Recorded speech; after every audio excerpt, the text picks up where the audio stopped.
Cut cut. Uttar Pradesh में चल रही फिल्म बाबुल की गलियां की शूटिंग के दौरान बाइक से गिरने के कारण रानी चटर्जी घायल हो गई हैं। रानी चटर्जी ने यूएनएन मीडिया को न सिर्फ इसकी जानकारी दी बल्कि बाइक से गिरने का 3 सेकंड का एक वीडियो भी भेजा है।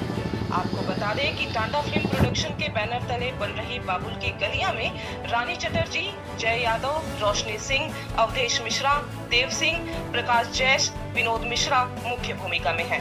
फिल्म के निर्देशक हैं संजीव बोहरपी, जबकि लेखक हैं सबा वर्मा।